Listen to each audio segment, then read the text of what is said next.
Hello guys, this is Jabran Syed. And I'm Asma Syed. Welcome to. Al Safar Portugal Immigration Consultancy.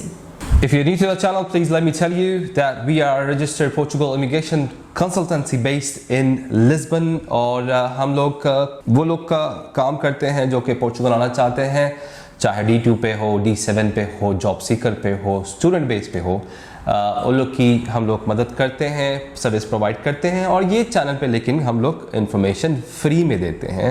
जो latest update चलता है Portugal का, हम लोग सारी इन्फॉर्मेशन लेके आते हैं आपके सामने। Also please don't forget to like, share, subscribe to our YouTube channel. तो आज के सब्जेक्ट में हम बात करेंगे कि पोर्चुगल में क्या क्या नए लॉज आए हैं, क्या चल रहा है। आजकल हर कोई सवाल पूछते हैं कि अभी यहाँ पर आर्टिकल 88, 89 बंद हो चुका है, तो और कैसे लोग यहाँ पर आ सकते हैं, कौन से वीज़ाज ओपन है, किस तरीके से यहाँ पर अभी अपॉइंटमेंट्स आ रही है, अभी कैसे फैमिली यूनिफिकेशन हो रहा है। तो इन सारे सब्जेक्ट्स पे आज की वीडियो में हम बात करेंगे। जी, so without any further ado, let's start the video. जी, तो जैसे कि आप सब जानते हैं, आर्टिकल 88 और 89 पोर्चुगल से कम्प्लीटली अभी बंद हो गया है। परमानेंट बंद हुआ है या टेम्परेरी बंद हुआ है, इसका कोई आंसर नहीं है, सिर्फ अल्लाह जानता है, ऊपर वाला जानता है और ये इमिग्रेशन वाले जानते हैं। यस, लेकिन डेफिनेटली ये आर्टिकल 88 और 89 जो है फिर से वापस होगा। ये कई बार हुआ, 2 बार ऑलरेडी हो चुका है ये, और आगे मुझे भी ये लगता है कि आगे ये सारी फाइल्स जो 4 लाख 4.5 लाख अब बता रहे हैं कि 4 लाख से ऊपर है, तो 4 लाख जो फाइल है, ये सारी फाइल्स जो पेंडिंग थी वो ख़त्म होने के बाद हो सकता है कि ये लोग वापस आर्टिकल 88 और 89 लेके आए।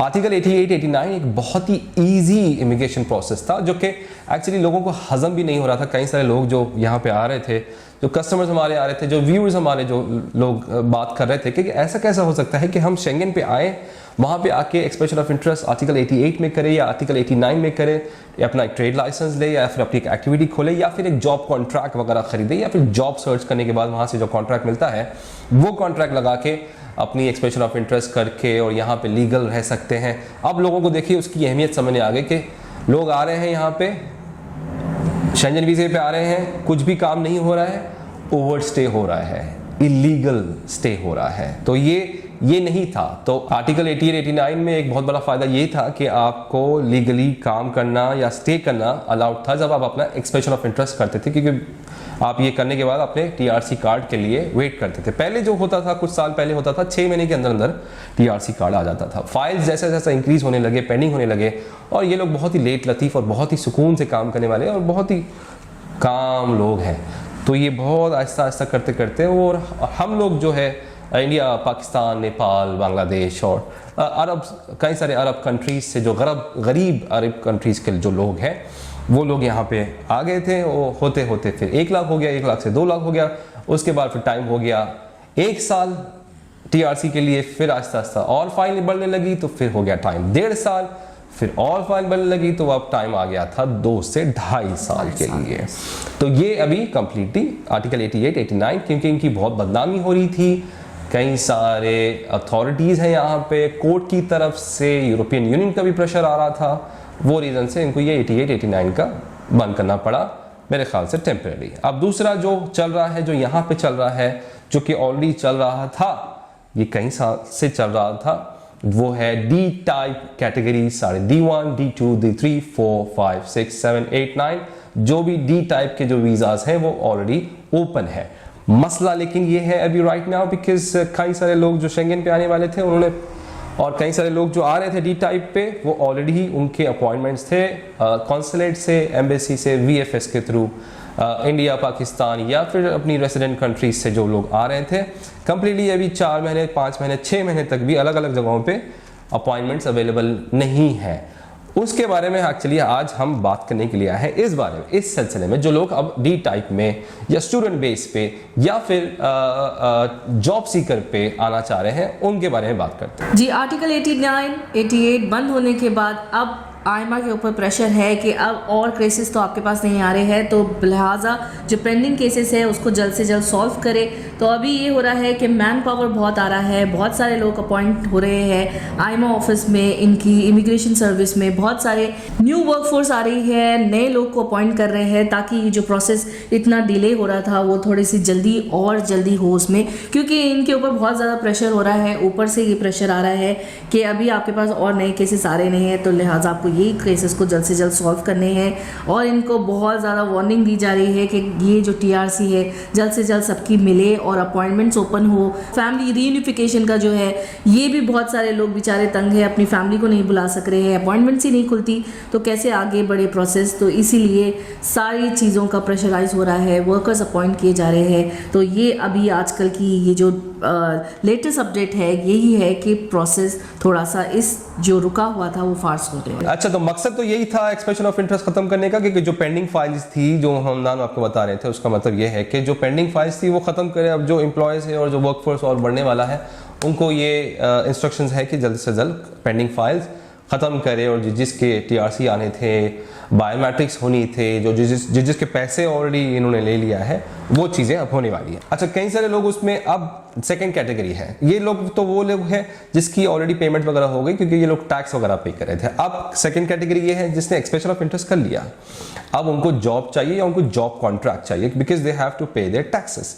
जो लीगली यहाँ पे आ गए हैं, एक्सप्रेशन ऑफ इंटरेस्ट अपना कर लिया है टाइम से पहले 3 तारीख तक, जिसका 3 तारीख तक हो रहा था, 3 तारीख की शाम तक भी एक्सप्रेशन ऑफ इंटरेस्ट हो रहा था। तो जब तक जिसने कर लिया है अपने एक्सप्रेशन ऑफ इंटरेस्ट, अब वो लोगों को अपना जॉब कॉन्ट्रैक्ट चाहिए।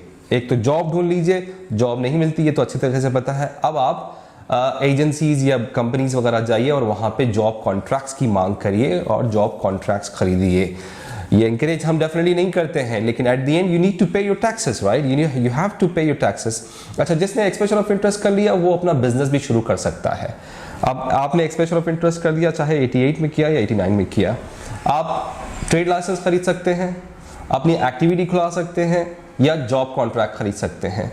ये कोई भी ये रास्ते से अब अपने टैक्स वगैरह पे करना शुरू करिए। ट्रेड लाइसेंस खरीद दीजिए, आप खुद CEO बन जाएंगे, आप खुद वहाँ के एम्प्लॉय बन जाएंगे, आप अपने टैक्सेस शुरू हो जाएंगे। दूसरा, एक्टिविटी शुरू करिए और अपनी EVA वगैरह पे करना शुरू कर दीजिए। तीसरा, जॉब कॉन्ट्रैक्ट्स खरीद दीजिए और अपनी टैक्सेस पे करना शुरू कर दीजिए। देखिए, सॉल्यूशंस और हल और कई सारे जो आपके क्वेश्चन से दिमाग में चल रहे हैं। अब अच्छा, एक्सप्रेशन ऑफ इंटरेस्ट हो गया, अब मैं क्या करूं? तो मैं कई सारे सॉल्यूशंस और कई सारी चीज़ों का तोड़ वैसे लेके आया हूं और ये वीडियो को खास तौर से अच्छी तरीके से देखिए। कई सारे पॉइंट्स को मैं इसमें कवर करने वाला हूं। ये वीडियो में बहुत सारे पॉइंट्स को मैं कवर करने वाला हूं, चाहे वो इंडिविजुअल हो या फिर कंपनी हो। कंपनी है तो जल्द से जल्द अपने टैक्स पे करना शुरू करिए, तो TRC की रेस में आने के लिए टैक्स वगैरह पे करना शुरू करिए। अच्छा, कई लोग ये बोलते हैं कि अगर आपकी फाइल 88 में लॉक है तो आपको जॉब कॉन्ट्रैक्ट चाहिए, या 89 में है तो आपको आपका कंपनी फॉर्मेशन करना है। लेकिन अगर आपकी 88 में भी है तो आप अपनी कंपनी फॉर्मेशन ओपन कर सकते हैं, वो आगे जाके आप अपना 88 को 89 में चेंज करवा सकते हैं। तो हमारे तरफ से हम हमेशा यही एडवाइस करते हैं कि अगर आप अपनी कंपनी फॉर्मेशन करेंगे, अपनी खुद की कंपनी होंगी, तो आप लेटर ऑन अगर आप चाहते हैं तो अपने जो कंपनी के जॉब कॉन्ट्रैक्ट भी आप किसी और को भी दे सकते हैं, अपनी या अपने हस्बैंड वाइफ की अगर खुल रही है हस्बैंड को दे सकता है, हस्बैंड की है वाइफ को दे सकता है। तो ये थोड़ा सा अच्छा डिसीजन होता है। Instead of taking contracts from other companies, आप अपनी खुद की कंपनीज जो होती है उसकी कॉन्ट्रैक्ट पे आप खुद अपने ही मैनेजर होते हैं, अपनी खुद की कंपनी के टैक्सेस जाते हैं, अपनी जो फैमिली, आपके भाई बहन या अपने हस्बैंड जो भी आपके साथ हैं उनको भी अपने कॉन्ट्रैक्ट्स आप बेच सकते हैं। तो ये भी बहुत एक स्मार्ट मूव है। Instead of job contract you can open your company. Definitely ये उन लोगों के लिए अच्छा है जो जिसने यस कंपनी फॉर्मेशन करके रखी हुई है। लेकिन ये उनके लिए ही हो सकता है जो ऑलरेडी अपनी फाइल लॉक कर चुके हैं। कोई भी अगर आपसे ये वादा कर रहे हैं, कोई एजेंट अगर आपको बोल रहा है, काफ़ी सारे लोग हमसे व्हाट्सएप पे भी यही पूछते हैं कि क्या अब हो सकता है एक्सप्रेशन ऑफ इंटरेस्ट, क्या अभी भी हो सकता है? हमने सुना है कि कुछ है ऐसा कि हो सकता है। अगर कोई आपको ये बोल रहा है तो बिल्कुल झूठ है, क्योंकि वो अगर आप साइट पे जाएंगे, ओपन करेंगे तो बिल्कुल ऊपर लिख कर आ रहा है कि ये अब बंद हो चुका है। तो आप बिल्कुल नहीं कर सकते। हाँ, आप उसको चेक कर सकते हैं, आपकी जो हो चुकी है एक्सप्रेशन ऑफ इंटरेस्ट उसको चेक कर सकते हैं, लेकिन आप नया अब कुछ नहीं कर सकते। नया expression of interest file lock वगैरह नहीं हो रही है। जिसकी हो गई डेफिनेटली वो तो चेक कर सकते हैं। सापा पोर्टल होता है, वहाँ पे जाके आपकी जिसने भी एक्सप्रेशन ऑफ इंटरेस्ट करी है उसको आप चेक कर सकते हैं कि डॉक्यूमेंट्स वगैरह सब बराबर हैं या नहीं। चलिए, ये होगी बात जो ऑलरेडी जिसकी एक्सप्रेशन ऑफ इंटरेस्ट हुई थी और उनको अभी अपने टैक्स पे करना है। तो मैंने आपको रास्ता बता दिया कि जॉब कॉन्ट्रैक्ट्स वगैरह की कोशिश करिए, या फिर आपने 88 में भी एक्सप्रेशन ऑफ इंटरेस्ट की है तो आप अपना बिजनेस कॉन्ट्रैक्ट, ट्रेड लाइसेंस ले सकते हैं और अपनी खुद की कंपनी से आपका खुद का एज एम्प्लॉय टैक्स वगैरह भी पे कर सकते हैं। ये एक सोल्यूशन हो गया।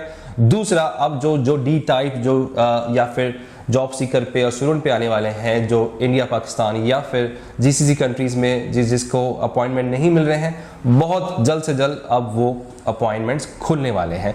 मकसद यही तो था इनका एक्सप्रेशन ऑफ इंटरेस्ट बंद करने का 88-89 के वीज़ास पे, डायरेक्ट वर्क परमिट्स पे, डायरेक्ट जॉब सीकर वीज़ा पे या फिर एंटरप्रेन्योर वीज़ा पे, पैसिव इनकम पे या फिर जो यूरोप में रहते हैं आर्टिकल 123A पे जो एग्जिस्टिंग कंपनीज हैं वो लोग यहाँ पे आके डायरेक्ट वीज़े पे, डायरेक्ट बायोमेट्रिक पे आके अपना काम ख़त्म करें। क्योंकि ये जो पेंडिंग फाइल्स वगैरह जो थे ना, ये बहुत ज़्यादा इनके लिए हो गए थे और ये चाह रहे थे, और इनका बिजनेस भी इससे ही होगा ना, इनके पास इनकम इकोनॉमिक वगैरह भी इससे ही बढ़ेगा। आप शेंगन पे आ रहे थे डेफिनेटली, और शेंगन आप जर्मनी का ले रहे थे तो जर्मन का वीज़ा ले रहे थे, आप पोर्चुगल का तो वीज़ा नहीं ले रहे थे। तो अब वहाँ पे जो कॉन्सुलेट्स में जो प्रॉब्लम आ रही है, जो आउट ऑफ कंट्री जहाँ से भी आप अपॉइंटमेंट लेना चाह रहे हैं D2 के लिए, D7 के लिए, अब ये सारी चीज़ें अब कुछ हो सकता है हफ्ते या हो सकता है महीने, मैं तो महीने सोच रहा हूँ क्योंकि ये लोग का थोड़ा सा काम ही स्लो होता है, और चाहे वो यहाँ पे पोर्चुगीज़ हो या फिर वहाँ पे पोर्चुगीज़ हो, वो होगा ही स्लो। तो कॉन्सुलेट्स वगैरह से अब काम तेज़ी एक्चुअली आने की उम्मीद है, आशंका है इंशाल्लाह ताला। हमारी तो डेफिनेटली यही प्रेडिक्शन है कि वहाँ पे अब स्टाफ भी बढ़ने वाला है, कॉन्सुलेट्स वगैरह में स्टाफ भी बढ़ने वाला है और वर्क फोर्स डेफिनेटली बढ़ेगा, तो फिर आपका काम भी जल्दी जल्दी होगा। तो ये एक चीज़ थी उनके लिए जो लोग D2 पे आना चाह रहे हैं, D2 का काम करना चाह रहे हैं। If you want to have any service from us, you can contact us for D2, D7 job seeker. Student पे हम लोग अब एडमिशन्स का काम नहीं करते, आप वहाँ से एडमिशन्स वगैरह ले लीजिए और यहाँ पे आने के बाद जो आपका पेपर वर्क है, आपकी अपॉइंटमेंट्स वगैरह, ये सारी चीज़ें जो है वो सारी चीज़ें कर सकते हैं। आर्टिकल 92 में आपका काम हो सकता है।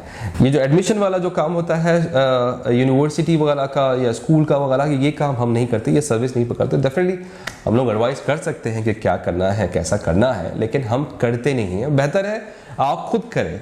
अपॉइंटमेंट का भी यही इंकरेज करता हूँ मैं कि आप खुद करें। इंडिया पाकिस्तान में अगर आप कोई भी VFS का अपॉइंटमेंट लेना चाह रहे हैं तो आप खुद करें, चाहे GCC वगैरह में है, कॉन्सुलेट का अपॉइंटमेंट चाहिए तो आप खुद करें और किसी को पैसे पे करने की ज़रूरत नहीं है।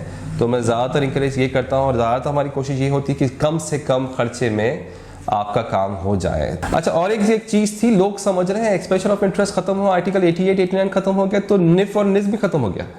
NIF और NIS जो होता है टैक्स नंबर होता है, सोशल सिक्योरिटी नंबर होता है। स्कूल की एडमिशन के लिए चाहिए आपको, यहाँ पे अगर ट्रेड लाइसेंस खरीदना है तो चाहिए, आप यहाँ पे आने के बाद आपको गाड़ी खरीदना है तो आपको चाहिए, आपको यहाँ पे घर रेंट पे लेना है तो आपको चाहिए, आपको अपना बैंक अकाउंट खुलाना है तो आपको चाहिए। तो NIF और NIS आप कभी भी बना सकते हैं, चाहे यहाँ पे बैठे बैठे या फिर यहाँ से बाहर बैठे बैठे भी। तो वो एक चीज़ क्लियर करनी थी आप लोग को कि NIF और NIS बनाना है और खुला हुआ है। ये सारी गलत अफवाहें और गलत बातें, और लोग समझ रहे हैं कि शायद 88-89 बंद हो गया तो NIF और NIS का भी कनेक्शन खत्म हो गया। तो D2 के लिए भी ज़रूरत है, जॉब सीकर के लिए भी ज़रूरत है, हर चीज़ के लिए ज़रूरत है। तो उम्मीद करता हूँ कि आपको हमारी वीडियो पसंद आई है। अगर पसंद आई है, please don't forget to like, share and subscribe to our channel. मेरा नाम है Jibran Syed. And I'm Asma Sayyed. Peace be upon you all.